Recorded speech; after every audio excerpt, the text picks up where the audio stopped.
Now, in the math community, it's a very normalized belief that axioms are totally arbitrary. And what is an axiom? What is arbitrary? What does all this stuff mean? Okay, so an axiom is your starting premise. So the most famous axioms that you probably know of are Euclidean geometry. It says things like, two straight lines will never, or two parallel lines will never intersect. So the way mathematicians view axioms, I think, is a lot like how someone might define a ruler.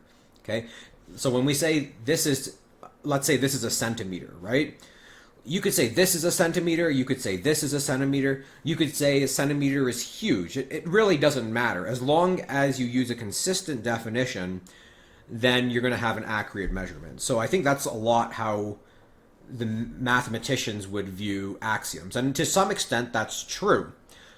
But I would argue that axioms have to be modeled off of reality. Okay, you can't prove an axiom usually using deductive reasoning, but you can by using inductive reasoning. So to put that in normal language, you can't usually prove an axiom by logic because it's the first point in your chain of logic, right? There always has to be a beginning. And you can't say what happened before the beginning. If anything happened before the beginning, it wasn't the beginning, right?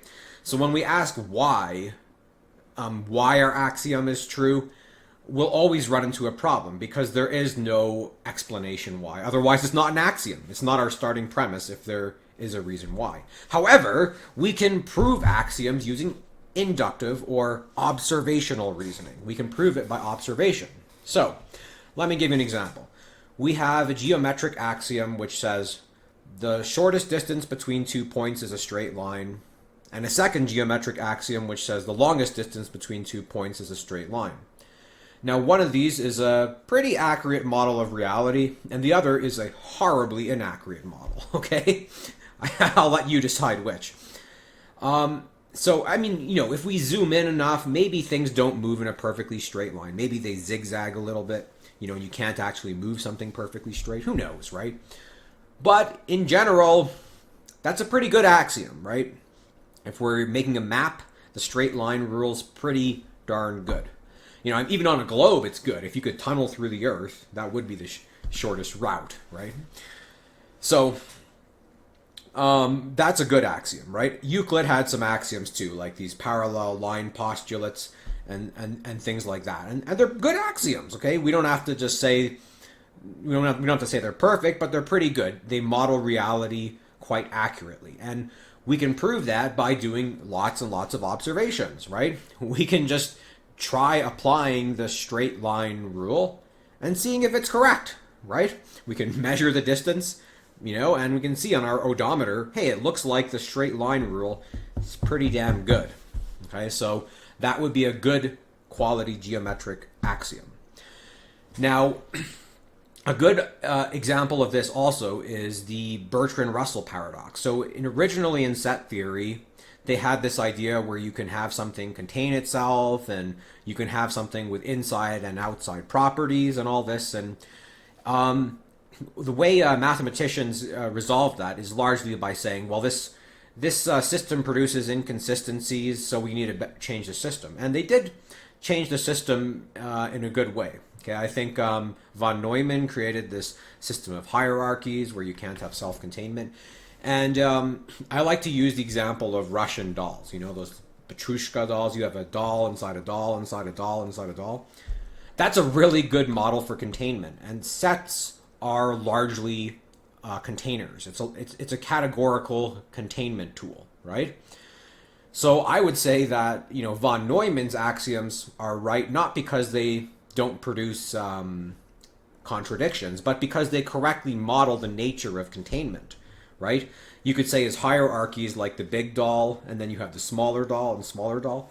And if doll 1 is inside, if doll 2 is inside doll 1, well, we can say it's impossible for doll 1 to also be inside doll 2. You can't have a doll be inside and outside another doll, right? So, it's a really basic thing, but when you think about it, it makes really good sense. And when we model things based off reality, they're guaranteed to have two things. First is consistency. Reality is fundamentally logical. So when we model things off of reality, we're guaranteed to have consistency, which is absolutely essential in mathematics. But the second thing, consistency isn't the only thing that matters. The second thing is our models will be useful as hell. All right? You might be able to create, some kind of totally consistent axiom in some alternate reality that doesn't describe ours at all. But the odds of that being useful are a lot lower than if they do correctly describe our reality, right? So, and I'm all for abstract math. I like this idea, let's talk about these alternate realities where, we have more dimensions. I like this this stuff is fun and interesting too, right?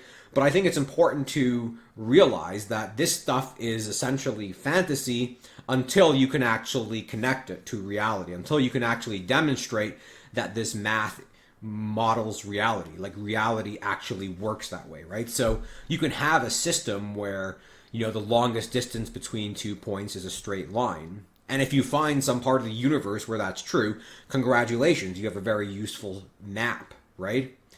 But I'm just saying, this is a really big problem in math, I think, because people just assume all mathematics is the ultimate truth and correct. Well, that's not necessarily the case, because some of our axioms are modeling reality extremely perfectly. Like arithmetic, algebra, I would say those are exactly perfect models of reality. If I have a scale, it's going to work in exact accordance with algebra, right? Other things like infinities and calculus, these are really good approximations of reality, right? They're extremely close approximations. They're really useful because they're really close approximations. And some of it is based on axioms that don't really model reality at all, right? And so we have to be very careful about how we apply mathematics.